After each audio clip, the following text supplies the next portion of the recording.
Hello, people. Excuse me. Hello, everyone. Gonna give a little time for everyone to show up and settle in for a minute here. This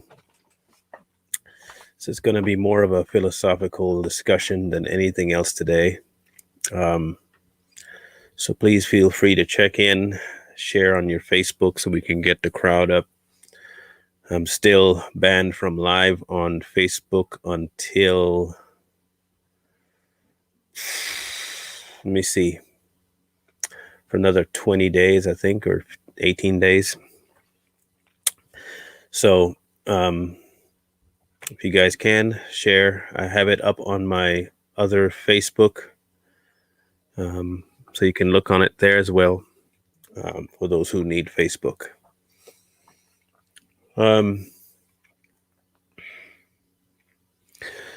So I have been mentally fighting with a couple of things to do with philosophy and this journey we call life and man's take on it. I guess it's my Ecclesiastes phase moment. And I had a couple of questions, and so I went looking to get some answers, I guess. I got an answer, but it's a little bit complicated. So I figured why not bring the subject to the audience and see what yields. So we have a lot of the world based on, or basing their decision making on things arrived by what we consider great philosophers: Aristotle, Socrates, Nietzsche, quite a few of them, and they all have varying degrees of takes on life. And some people run those ideas straight into the ground or run it up the pole, run with it, sit with it, marinate on it. But for me, it's taxing on my mind because I have to wonder what's the purpose of philosophers. Might sound weird, but why are they so revered and sought after? And why are the great minds who battle these discussions in their own mind and in public forums, why are they hailed?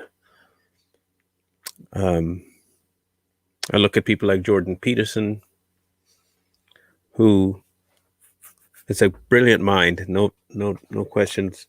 And also the same thing about Nietzsche and Aristotle and all these guys. Great big brain guys.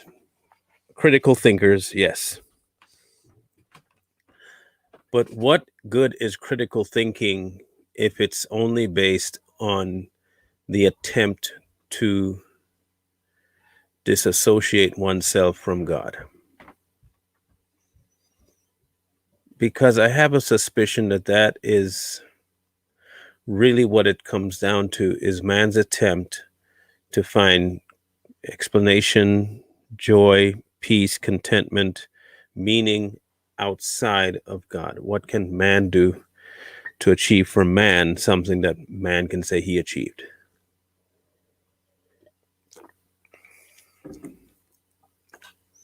So I started listening to a book because it was easier to do that and mow rather than sit down and read it. So I took it to Audible and found it, since I had some credits anyway. The Will to Power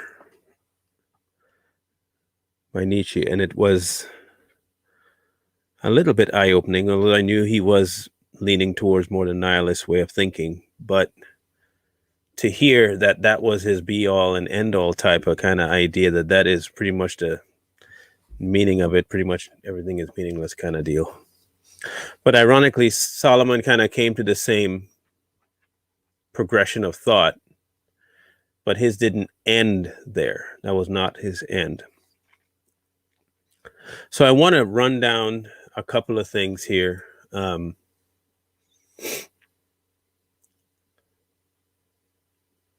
People like Aristotle, in his world, the meaning of life is happiness. Okay.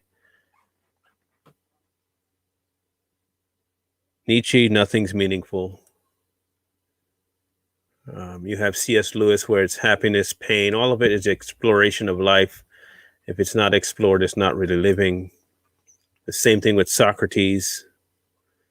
If it's not self-examination, then it's not really worth it. Why live if you're not going to self-examine? What they fail at, I think, and look, this is in no way me trying to tell people that I'm smarter than Socrates or Jordan Peterson or C.S. Lewis. That is not what I'm saying. I'm just exploring with you what my mind has been roiling over for the last week. It has been going through my mind over and over for the last week. When I was younger, it was, why are we here? What's the meaning of life? Countless movies have been made about it. Books upon books upon books. People have been lonely because of it, happy because of it. It's just been one perpetual cycle of humans trying to find out why we are here. What is our purpose? The Matrix tackled it. And I have come to a consensus for myself. And again, this is for myself. Solomon kind of reached to this conclusion as well. When he said, let us hear the conclusion of the matter, keep the commandments, because that is the whole duty of man. If this is the whole duty of man, then everything else is secondary to that purpose. But it can't really be secondary to the purpose until you experience what the first purpose is, which is, of course, the whole duty of man is to revere the Lord. So, and keep his commandments. But if you don't believe in the commandments, then the second tier will take the place of the first, which is where you find most of the people that are philosophers. Make your own joy, make your own path, create for yourself your own happiness, find your own meaning.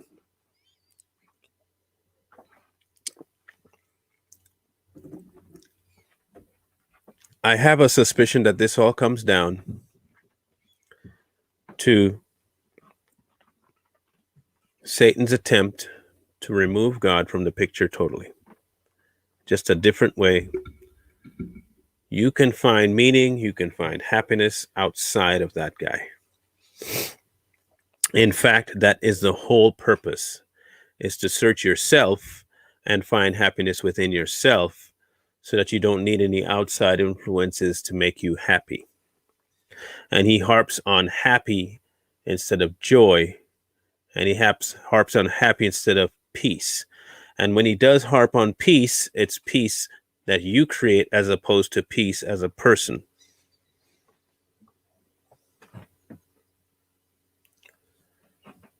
The other thing I had for me that was eye-opening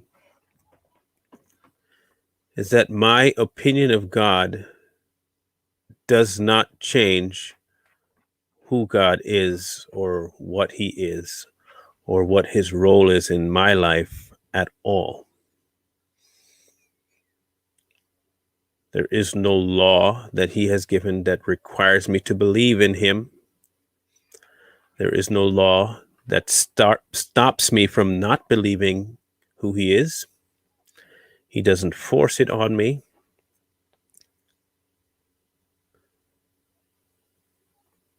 So my entire life then has to revolve around either myself or him. To me, there is no middle at all. And whether I believe who he is or not is inconsequential. Whether I believe what he says is inconsequential because it doesn't change what he says. Doesn't make it more or less true. It may make it more or less affecting on my life. It may make it more or less obvious, but it will not make it more or less true. He is who he is because that's who he is, not because I believe that's what he is. So what in that then, what does it mean for us? Do we still pursue happiness? Do we try and find something outside of all that? It's just crazy to me that this idea hadn't really fully hit me before. That we don't see God for what he actually is sometimes. I think we see him as someone that needs us. We've heard that before, or, we need him, and it's more than that. I believe that whether or not I need him or whether or not I want him, none of that has any effect on him. He is outside of all of that. He chooses to participate in my pain, understandably, because I'm his creation. But my experience of who he is does not change what and who he is.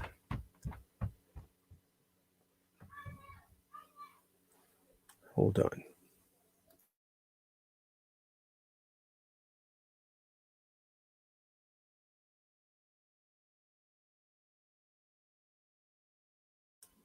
It does not change it at all.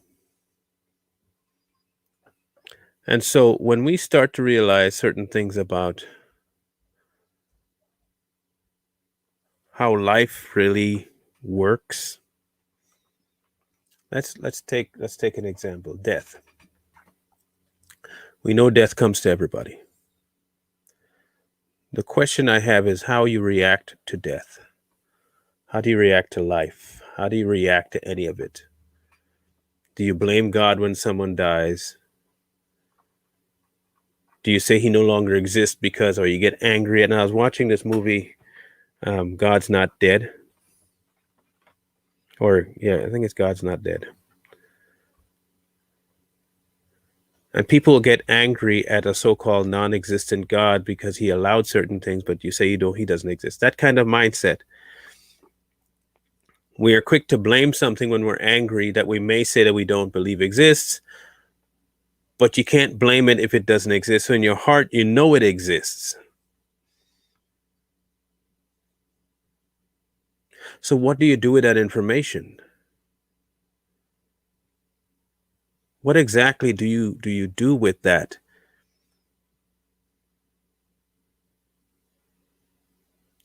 In my walk of life,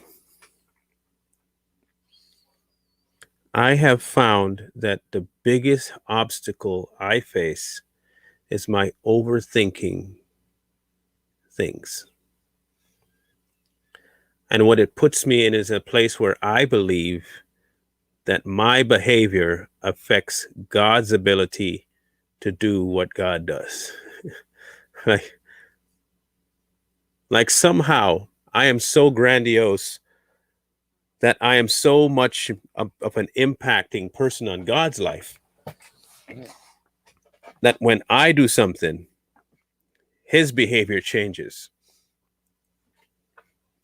not realizing that his behavior is because of who he is, not because of how I act.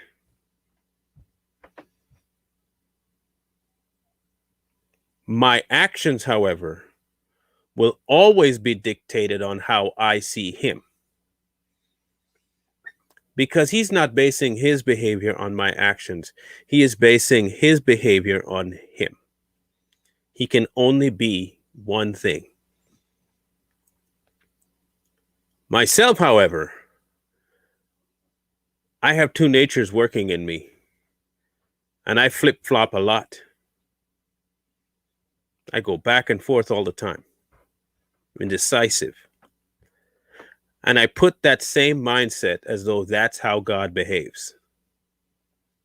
And he doesn't behave like that at all. That is not who he is. That he is as constant as anything that we could ever experience. He's the most constant thing.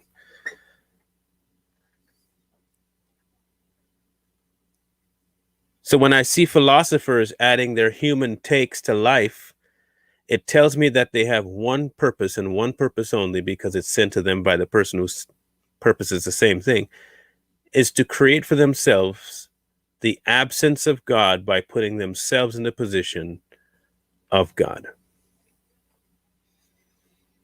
Because if I can dictate the behavior of the universe, I am now in charge. I can create my own happiness, not realizing all we're doing is just creating a version of it, and a fake one at that.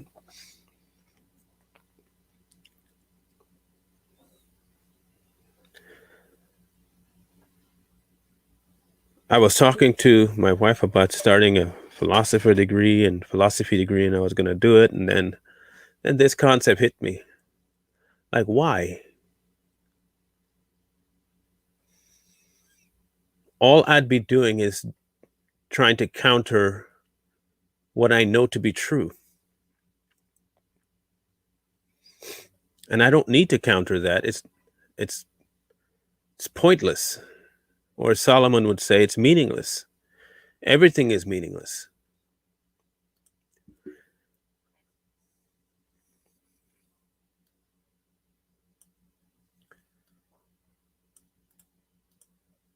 So do we really have the kind of control in life you think we have? Is it really us that controls anything?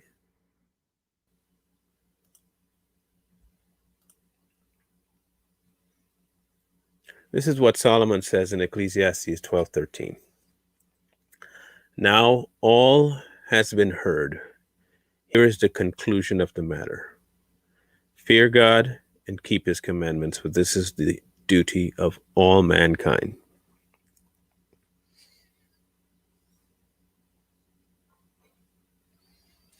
The biggest thought that hit me today, that sent me into this kind of a spiral, was whether or not I comply to God's will, it will change nothing of God's view of me.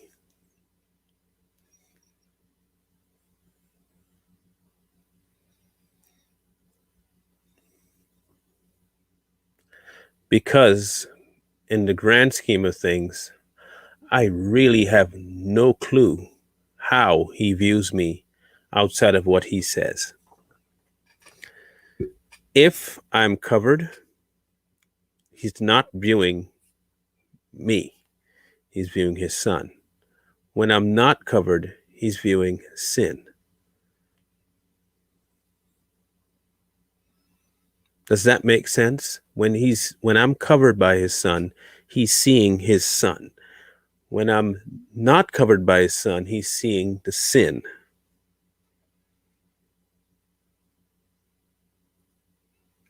My only obligation is to get under the sun, get in there.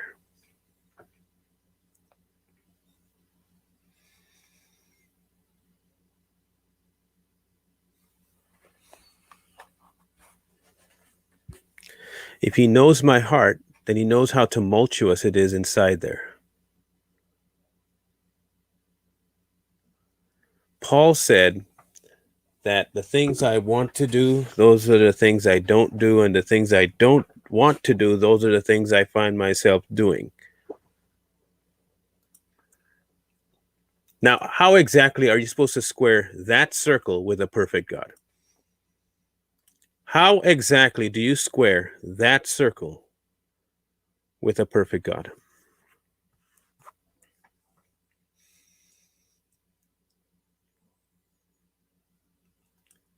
If you know to do the right and you don't, but you want to do it, but you can't,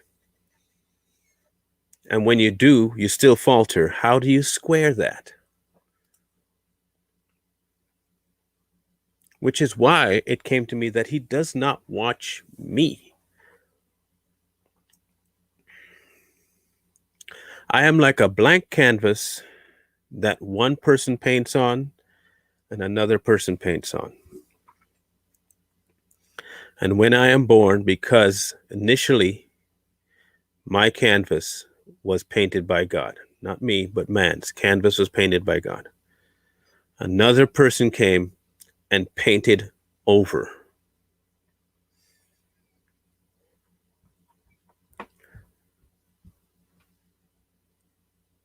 God's painting is still there, but he can't look at that new painting because that is ruined. The Son shows up, restores the painting to where he can look at and see his perfection. All he did was paint what was there over. So now when God sees, he sees the painting that was the original. He sees that image, the original. He never looks to see what the canvas is.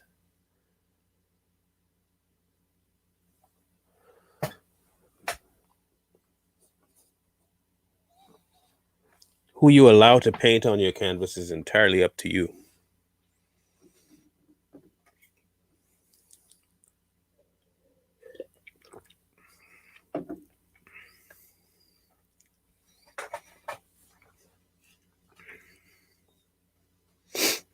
I just had this thought in my head, and people probably will come after me saying that's not theologically right, and theologically right or wrong is inconsequential to me at this point with this particular topic in my head, because there is no theology that tells me exactly everything I need to know about God, because we don't know the full and true expanse of who God is.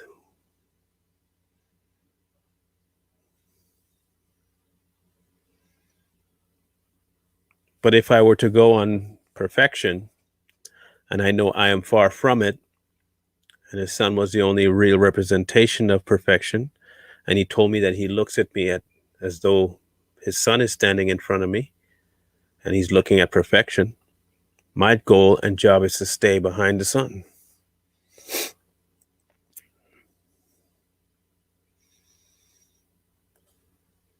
Philosophers, however, want to tell you that you can step away from that and be as perfect as you want to be. And we all know that is almost impossible to do, because even Paul saw that what I want to do, I seem to always find a way to not do it. And that is everyone. So, how can you truly attain perfection in this life outside of one that has already attained it? If God is going to be willing to look at one person and say, this is how I will view anybody that takes his name, that is the only way you can see perfection happening. And even then, you are still torn in the same place that Paul said, back and forth between right and wrong, right and wrong. The difference is that if you are in Christ, you don't have to stress You don't have to stress, because he's not looking at you. He's looking at him.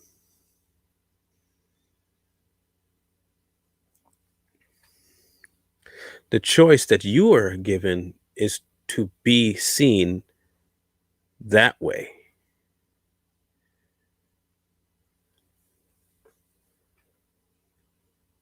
I don't want to do the philosophy thing anymore, necessarily in terms of schooling. I am still as intrigued as ever as to how men think and what they consider life with meaning.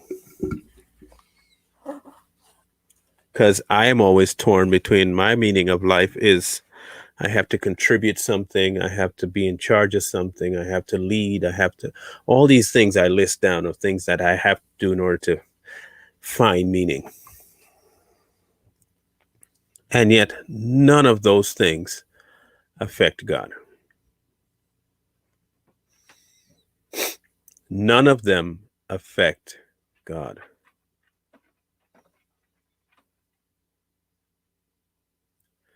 I have heard people say, help me to see myself in a better light. No, because then you're just seeing yourself and you're not understanding that not even he's looking at you like that.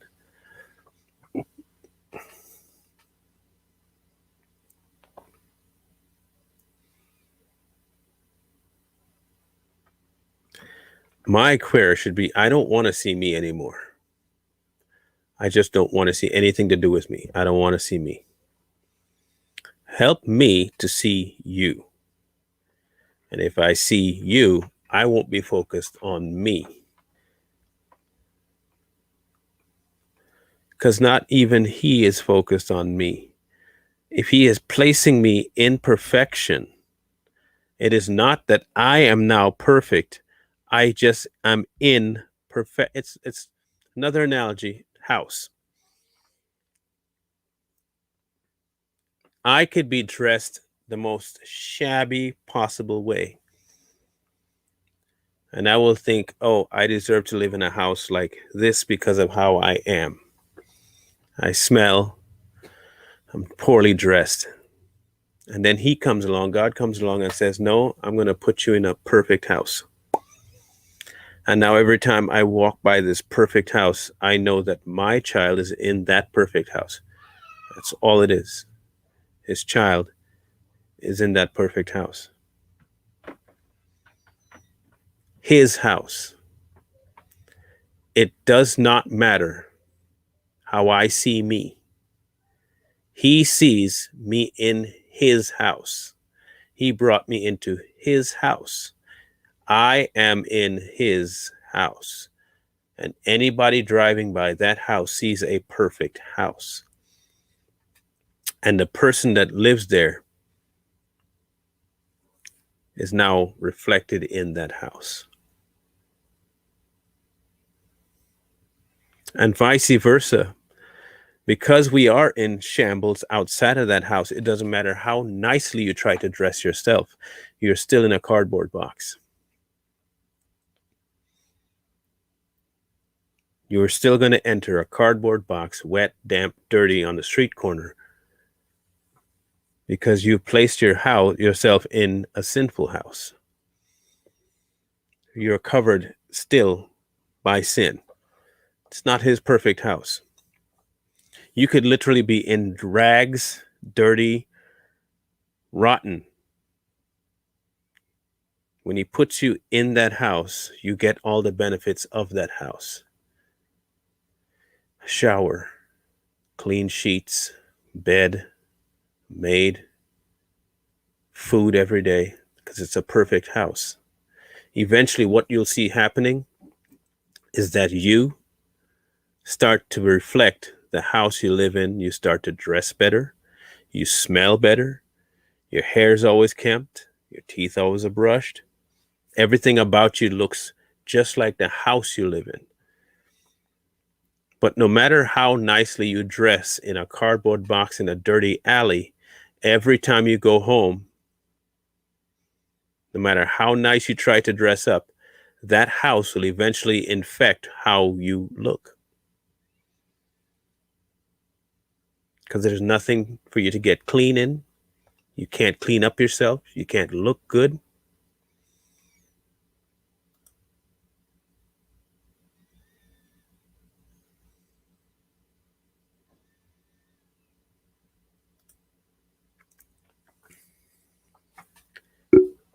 And even in all of that,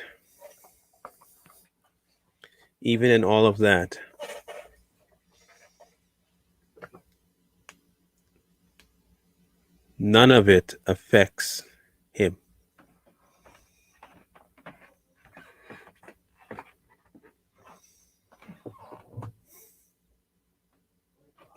because he is, he was, he will be.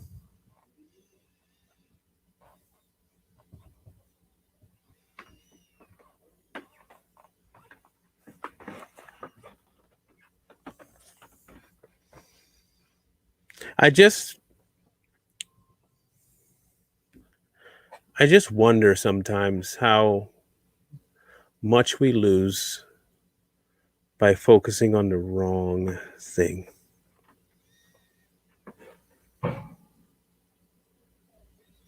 Like how much time, how much energy, how much joy we lose because we're focused on the wrong thing.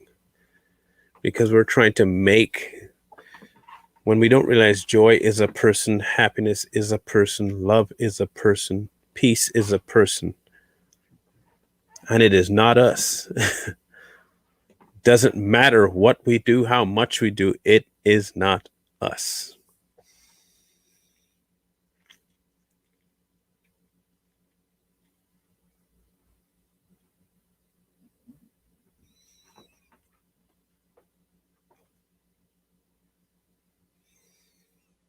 See, what will eventually happen is that we come to the point where we believe we're God. And you've probably seen and heard many, many brilliant people, brilliant minded people say that. They have no need for God because they create their own God in themselves.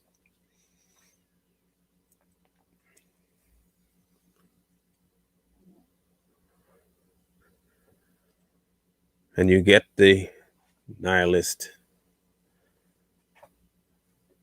you get the find your inner peace.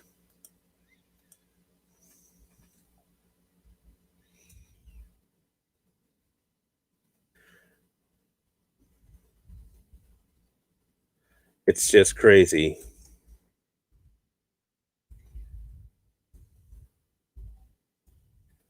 You try and find this one quote. I found it interesting.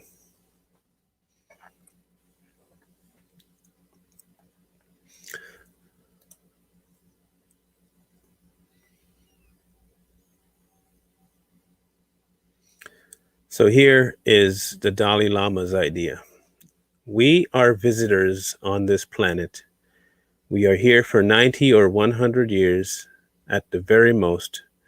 During this period, we must try to do something good, something useful with our lives.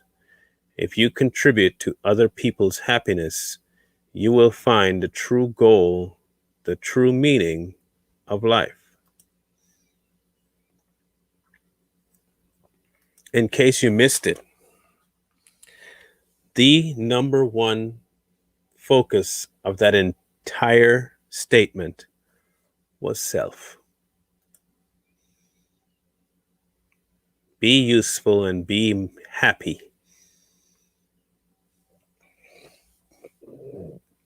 That is for you. Life is here for you to be good.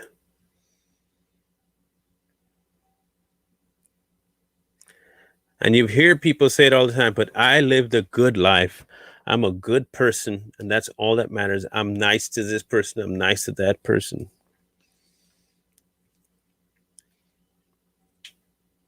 No man is good.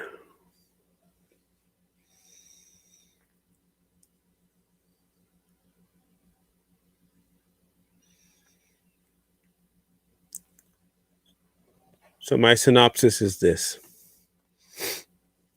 philosophy and those that try to find a man-made version of the meaning of life is straight from the playbook that Satan used. You can get happy if you get all these things. Once you get to this place of happiness, you have arrived. Any and everything to avoid going to God, getting to know God, He will promote.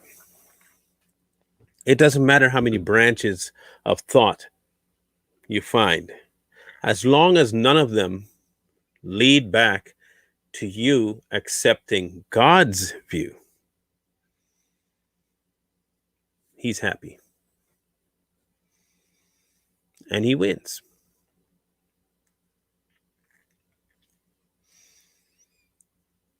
So if you learn or even take anything from this, take this question and honestly run it through all the filters that you can possibly find in the book, in the Bible. All that you know by God. If you haven't, just run this through it. Is the meaning of my life for me or for God?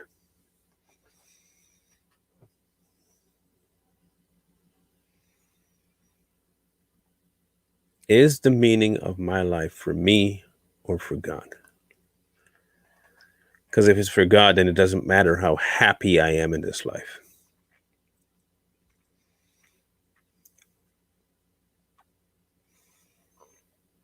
And sometimes you will not be happy at all.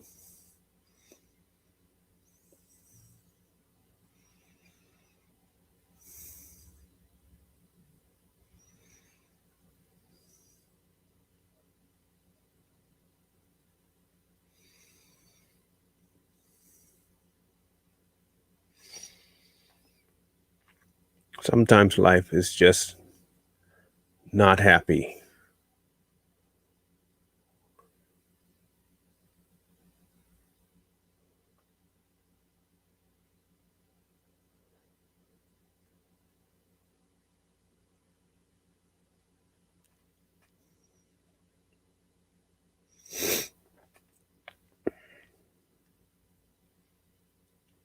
Which is why I say it's not about being happy, and whether or not I feel happy or believe that things are going my way or not, it doesn't change one thing about God.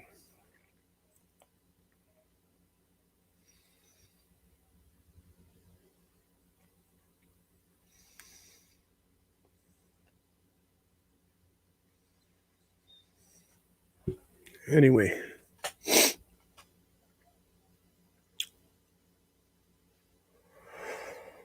I just needed to bring that to attention.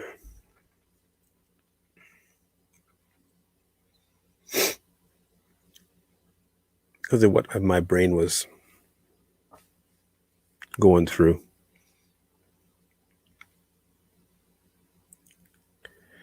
If these questions run through your head, know that you're not alone. But I'm glad to know that I have still the wherewithal to know that I don't have to have everything together. And this life is not about what I understand. This life is about understanding only one thing, that this is controlled by a perfect God. He does not need or want my approval of Him. I am seeking His approval. And His approval was given in His Son. And if I am looking to be seen in the correct light, I will get myself into the Son.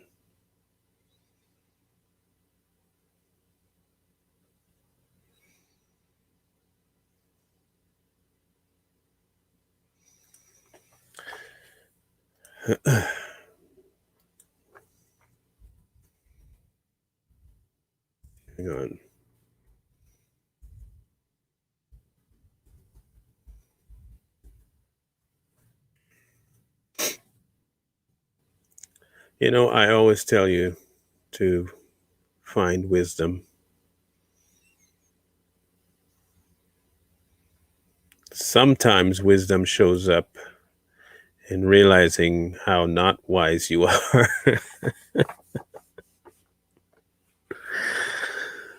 Oh, in any case, you're wiser for knowing that. So, as usual, wisdom calls to you from the street, and I ask you, plead with you, please find wisdom. Peace.